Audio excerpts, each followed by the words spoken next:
اور مر جانے کا ایک وقت ہے، درخت لگانے کا ایک وقت ہے اور لگائے ہوئے کو اکھاڑنے کا ایک وقت ہے۔ آئیے دوسرے حوالے کی جانب، عبرانیوں 9 باب اور اس کی 27ویں آیت۔ اور جس طرح آدمیوں کے لیے ایک بار مرنا اور اس کے بعد عدالت کا ہونا مقرر ہے۔ تو آئیے گفتگو کا آغاز کرتے ہیں اور دیکھتے ہیں کہ واعظ 3 باب اور پہلی 2 آیات میں جو مطلوبہ الفاظ وقت اور مقرر ہیں ان پر نشان لگاتے ہوئے ہم نے کیا سیکھا۔ ہم یہ دیکھتے ہیں کہ اس دنیا میں ہونے والے تمام واقعات، تمام چیزیں ایک خاص وقت کے مطابق ہوتی ہیں، یعنی خدا نے ہر ایک چیز کے لیے اور ہر ایک کام کے لیے ایک وقت مقرر کیا ہے۔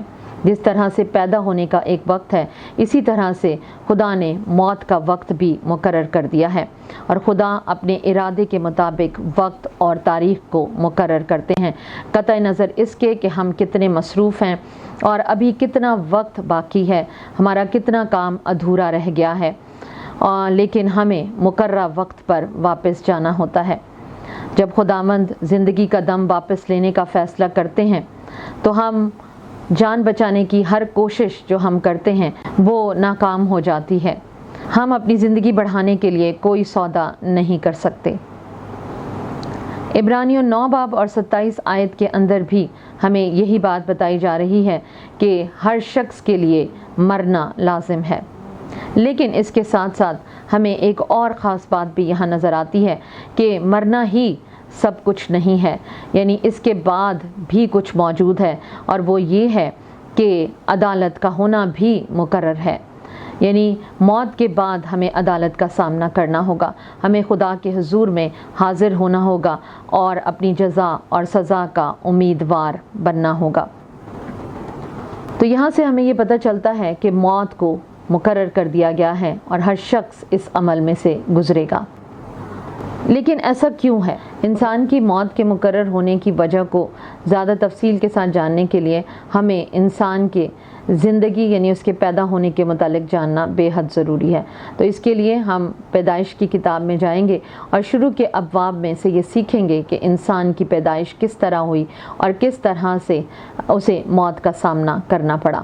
تو آئیے میرے ساتھ دیکھیں پیدائش 2 باب اور اس کی 7 سے 9 آیات، جہاں پر ہم کچھ کلیدی الفاظ پر نشان لگائیں گے، جیسے کہ خداوند خدا، جس کے ہر ذکر پر ہم تکون یا ٹرائنگل بنائیں گے، اور پھر انسان اور اس کے ضمائر پر ہم نیچے لکیر کا نشان لگائیں گے، اور 2 مخصوص درختوں کے بارے میں جہاں ذکر ہے وہاں پر ہم بلدار لائن لگائیں گے۔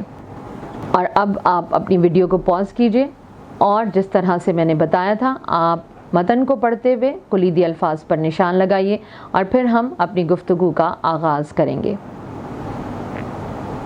امید ہے کہ آپ نے نشان لگا لیے ہوں گے، تو آئیے سوالات کے ذریعے سے متن کو سمجھنے کی کوشش کرتے ہیں۔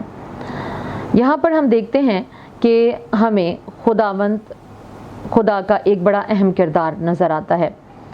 یہاں پر خدا ایک خالق کے طور پر نظر آتا ہے، جنہوں نے زمین کی مٹی سے انسان کو بنایا، اور اس کے علاوہ انہوں نے ایک باغ بھی لگایا اور اس باغ کے اندر بہت سارے پیڑ پودے بھی لگائے۔ لیکن اس کے ساتھ ساتھ ہم یہ دیکھتے ہیں کہ خدا نے انسان کو بنایا، اور انسان کو کس طرح سے بنایا اس پر اگر ہم غور کریں تو ہمیں یہ پتہ چلتا ہے کہ خدا نے انسان کو زمین کی مٹی سے بنایا، یعنی انسان ایک طبعی انسان کے طور پر نظر آتا ہے۔ اور بڑی دلچسپ بات یہ ہے کہ جب ہم زمین کے ایلیمنٹس کا انالیسس کرتے ہیں اور انسانی جسم کے اندر موجود ایلیمنٹس کا انالیسس کرتے ہیں تو ان دونوں میں بہت زیادہ سملیرٹیز پائی جاتی ہیں، جو اس بات کا یقینی ثبوت ہے کہ انسان کو واقعی زمین کی مٹی سے بنایا گیا ہے۔ پھر ہم یہ دیکھتے ہیں کہ جب خدا نے انسان کو زمین کی مٹی سے بنایا تو یہاں پر خداوند بالکل ایک کمہار کی طرح نظر آتے ہیں۔ انہوں نے اس بدن کو بنایا، اسے تشکیل دیا، اسے ترتیب دیا اور ایک انسانی بدن کے روپ میں اسے ہمارے سامنے پیش کیا۔ لیکن وہ شخص طبعی شخص تھا، اور پھر خدا نے ایک بہت اہم کام کیا، انہوں نے اپنی سانس یعنی اپنی روح اس کے نتنوں میں پھونکی، اور جس سے وہ جیتی جان ہو گیا، وہ زندہ ہو گیا، اور اب وہ ایک مکمل انسان کے روپ میں ہمیں نظر آتا ہے۔ یہاں ہمیں بڑی اہم بات پتہ چلتی ہے، اور جس سے ہمیں یہ بھی احساس ہوتا ہے کہ انسان کی پیدائش یا عام تخلیق نہیں تھی، بلکہ یہ ایک انوکھی تخلیق تھی، کیونکہ انسان صرف ایک طبعی انسان ہی نہیں تھا، بلکہ وہ ایک روحانی انسان بھی تھا۔ اور اس کے علاوہ ہم یہ بھی دیکھتے ہیں کہ خدا نے اس کو اپنی صورت اور شبیہ پر بنایا تھا۔ یہ بھی انسان کے انوکھے ہونے کی ایک اہم چیز ہے جو ہمیں نظر آتی ہے۔ جب ہم خداوند اور انسان کو دیکھتے ہیں تو پتہ چلتا ہے کہ خدا نے جب انسان کو تخلیق کیا تو تخلیق کرنے کے بعد خدا نے اس کے لیے ایک بہت ہی خوبصورت باغ بنایا جو کہ ملک عدن کے اندر تھا، اور اس باغ میں خدا نے بے شمار خوبصورت، خوش رنگ اور خوشنما پودے لگائے، درخت اگائے، اور جن کا پھل بھی بہت زیادہ خوبصورت، اچھا اور کھانے میں بہت زیادہ فائدہ مند اور لذیذ تھا۔ اور خدا نے اس انسان کو اس باغ میں رکھا جس کا نام باغ عدن کہلاتا ہے، اور عدن کے معنی ہیں دلکش، خوبصورت، خوشگوار جگہ، پرمسرت جگہ۔ اور خدا نے آدم کے لیے ایسی جگہ کا انتخاب کیا اور اسے وہاں رکھا۔ اس باغ کے درمیان میں 2 درخت تھے، جن میں سے ایک زندگی کا درخت تھا اور دوسرا نیک اور بد کی پہچان رکھنے والا درخت تھا۔ اور ہم دیکھتے ہیں کہ جب خدا نے باغ عدن کے اندر انسان کو رکھا تو وہاں پر اس کو رکھنے کا مقصد کیا تھا اور خدا کیا چاہتے تھے۔ تو آئیے میرے ساتھ اگلا حوالہ دیکھیے، پیدائش 2 باب اور اس کی 15 سے 17 آیات، اور یہاں پر بھی ہم کلیدی الفاظ کو مارک کریں گے جو کہ آدم یا اس کے ضمائر ہیں جن کے نیچے لکیر لگائی جائے گی، اور جہاں پر لفظ موت کا ذکر ہوگا وہاں پر ہم اسی طرح سے کتبہ بنائیں گے۔ تو تھوڑی دیر کے لیے ویڈیو کو پاز کیجئے، آپ نشان لگائیے اور پھر ہم آگے بڑھتے ہیں۔ امید ہے کہ آپ نے نشان لگا لیے ہوں گے۔ تو آئیے دیکھتے ہیں کہ یہاں پر جب خدا نے آدم کو باغ عدن میں رکھا تو اس کو کیا ذمہ داری دی۔ خداوند نے 15ویں آیت کے مطابق آدم کو باغ عدن میں رکھا اور اسے 2 کام سونپے۔ پہلا یہ کہ اسے باغبانی کرنی تھی، اور دوسرا اسے نگہبانی کرنی تھی، یعنی اسے اس باغ کے اندر کھیتی کرنی تھی، کاشتکاری کا کام کرنا تھا، اور پھر اس کے علاوہ اس باغ کی نگہبانی کرنا اور اس کی حفاظت کرنا بھی اسی کی ذمہ داری تھا۔ یعنی اسے اسی باغ میں رہنا تھا، وہ اس کا گھر تھا، اور وہیں پر کام کرنا تھا اور اپنے لیے خوراک مہیا کرنی تھی۔ 16ویں آیت سے ہمیں پتہ چلتا ہے کہ خداوند نے انہیں ایک حکم دیا، اور وہ حکم یہ تھا کہ انہیں بے روک ٹوک آزادی تھی کہ وہ باغ کے ہر درخت کا پھل کھا سکتے ہیں سوائے ایک درخت کے جو کہ باغ کے بیچ میں موجود تھا، اور وہ تھا نیک اور بد کی پہچان کا درخت۔ اس درخت کے پھل کو کھانے سے انہیں منع کیا گیا تھا، اور نہ صرف خدا نے انہیں منع کیا تھا بلکہ اس کے نتائج سے بھی آگاہ کر دیا تھا، اور اس کے نتائج یہ تھے کہ اگر وہ اس میں سے کھائیں گے اسی روز وہ لازم یقیناً مر جائیں گے۔ اور یہ بہت اچھے طریقے سے آدم پر واضح تھا۔ یہاں پر ہم دیکھتے ہیں کہ خدا ایک صاحب اختیار کی طرح نظر آتے ہیں۔ وہ انسان کو تخلیق کرتے ہیں اور انسان کے لیے تمام منصوبہ جات، تمام پلاننگ کر رہے ہیں، اور وہ احکامات دیتے اور احکامات کے نتائج بھی بیان کرتے ہوئے نظر آتے ہیں۔ تو کیا خیال ہے، کیا انسان محض ایک کٹ پتلی ہے، یا خدا نے اسے ایمان رکھنے اور فرما بردار رہنے کی آزادی بخشی ہے؟ کیا یہ حکم جب آدم کو دیا گیا تو کیا اس کے پاس چوائس کا حق تھا؟ کیا وہ چناؤ کر سکتا تھا؟ کیا اسے آزاد مرضی دی گئی تھی؟ جی ہاں، خدا نے اسے آزاد مرضی دی تھی، کیونکہ خدا نے اسے اپنی صورت اور شبیہ پر بنایا تھا۔ اور اپنی شبیہ پر بنانے کی وجہ سے خدا نے اسے آزاد مرضی دی تھی۔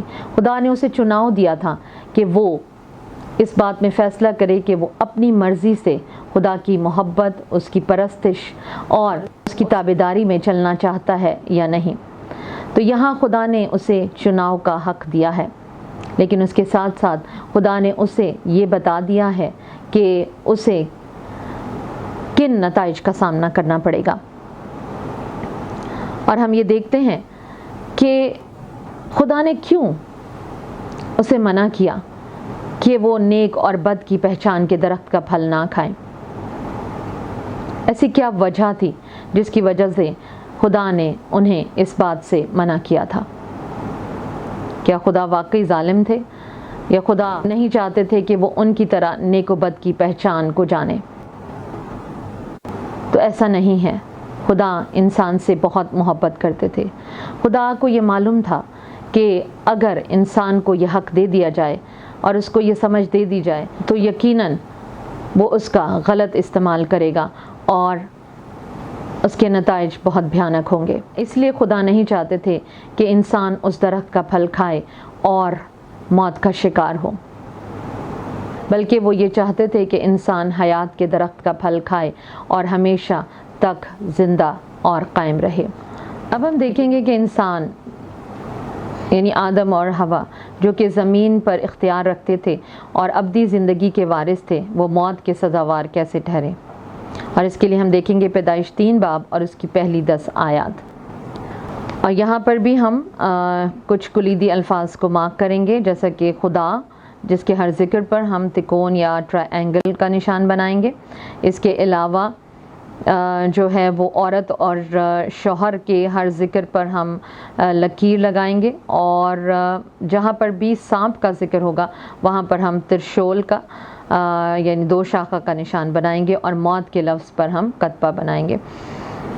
اور آپ کو یاد ہے کہ آپ کو کیا کرنا ہے، تو جائیے سب سے پہلے ویڈیو کو پاز کیجئے، نشانات لگائیے، اور پھر ہم گفتگو کا آغاز کرتے ہیں۔ یہاں اس باب میں پہلی آیت سے ہی ہمیں ایک اور کردار نظر آتا ہے، اور وہ کردار ہے ایک سانپ کا، جسے انگلش میں سرپنٹ کہا گیا ہے، یعنی اژدہا۔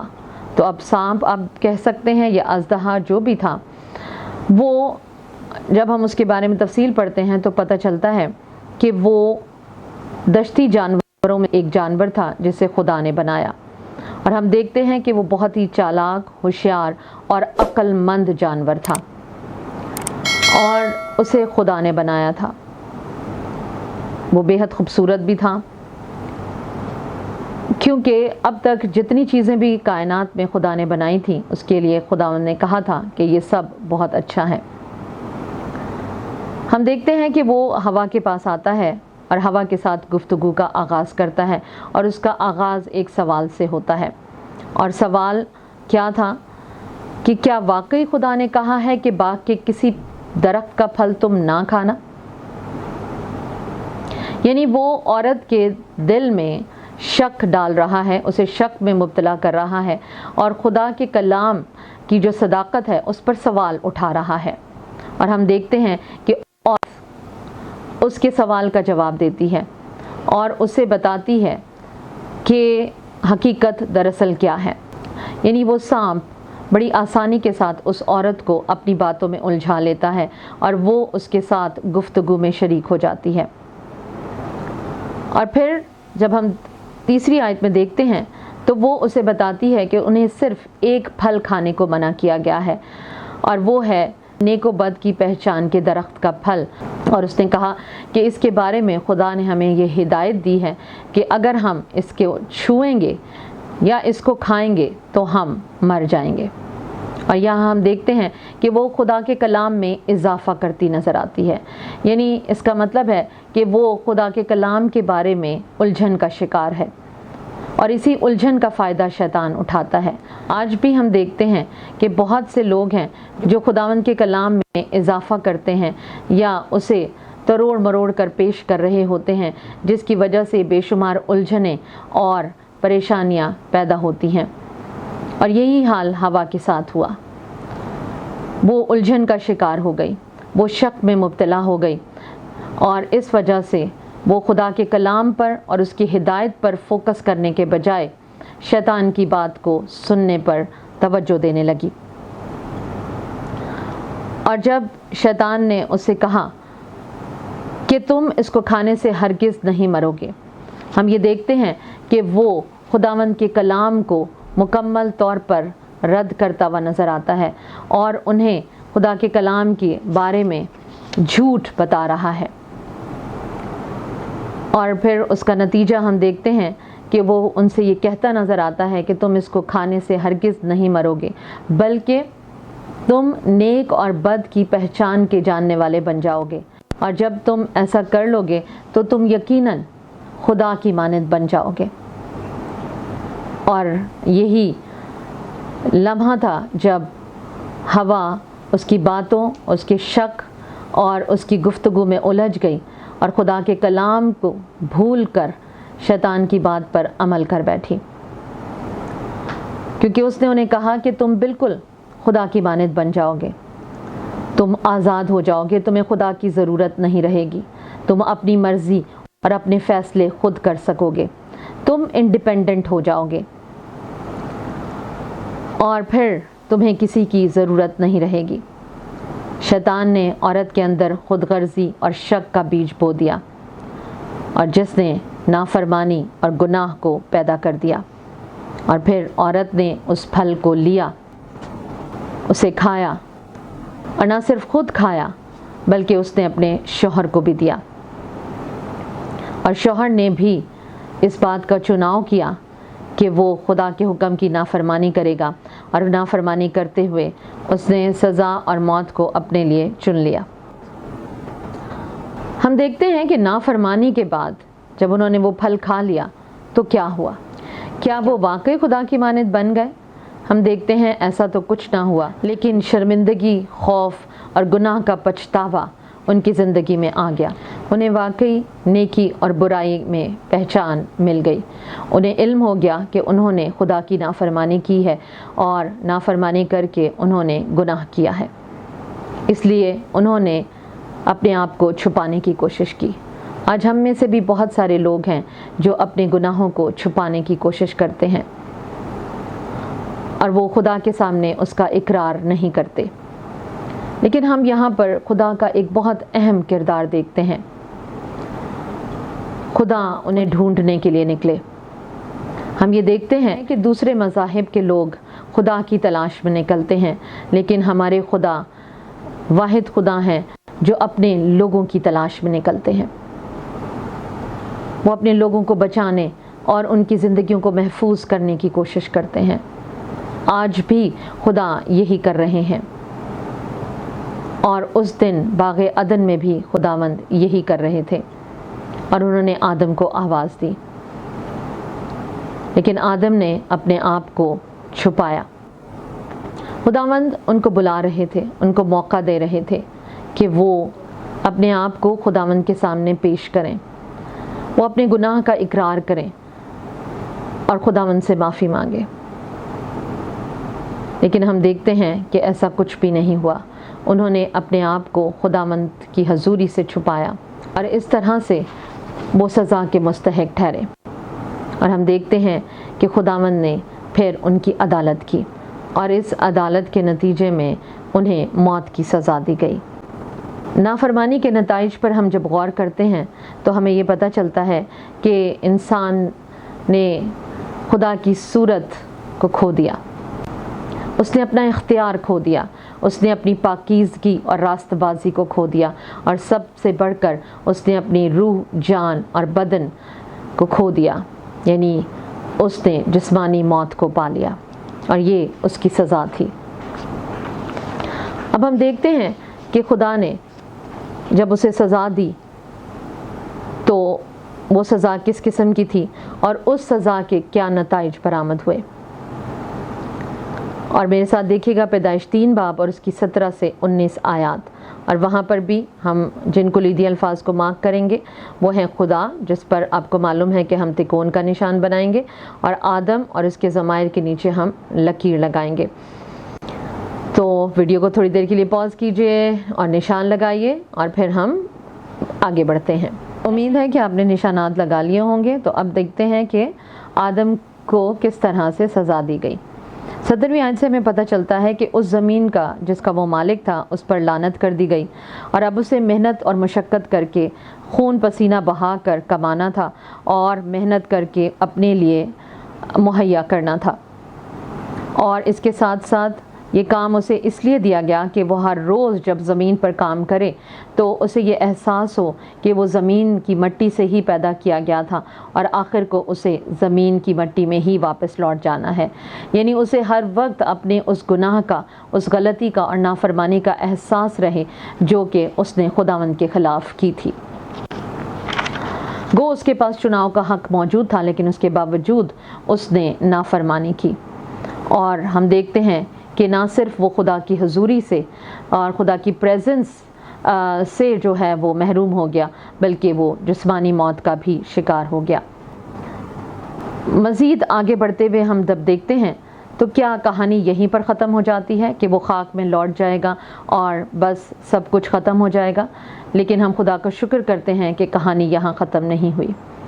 خدا نے آدم کو اور اس کی بیوی کو، جو کہ انجیر کے پتوں کے ذریعے سے اپنے بدن کو ڈھانکے ہوئے تھے، اس شرمندگی، اس گلٹ، اس پچھتاوے کو دور کرنے کے لیے جانوروں کو ذبح کیا، اور ان کی کھال سے، ان کے چمڑے سے ان کو کپڑے بنوا کر دیے اور ان کی اس ننگ پن کو، اس شرمندگی کو ڈھانکا۔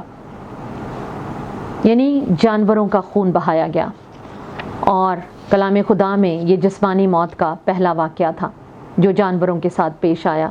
وہ جانور جس کی کھال سے آدم اور حوا کے بدن ڈھانپے گئے، اس موت کے ذریعے سے بعد ازاں تمام انسانوں کے گناہوں کو ڈھانپنے کے لیے خون کی قربانی کے کامل فدیے کی عکاسی کی گئی ہے۔ اگر ہم احبار 17 باب اور اس کی 11ویں آیت اور پھر عبرانیوں 9 باب اور اس کی 22ویں آیت دیکھیں تو وہاں خدا نے واضح طور پر بتایا کہ خون بہائے بغیر گناہوں کا کوئی کفارہ نہیں ہے، کوئی ڈھال نہیں ہے، کوئی معافی نہیں ہے۔ یہ سب چیزیں خدا کے برا خداوند یسوع مسیح کی قربانی کی طرف اشارہ ہیں، جو ہمارے تمام گناہوں کا واحد اور کامل کفارہ ہے۔ اور اس سے یہ پتہ چلتا ہے کہ خداوند اپنے لوگوں سے پیار کرتے تھے۔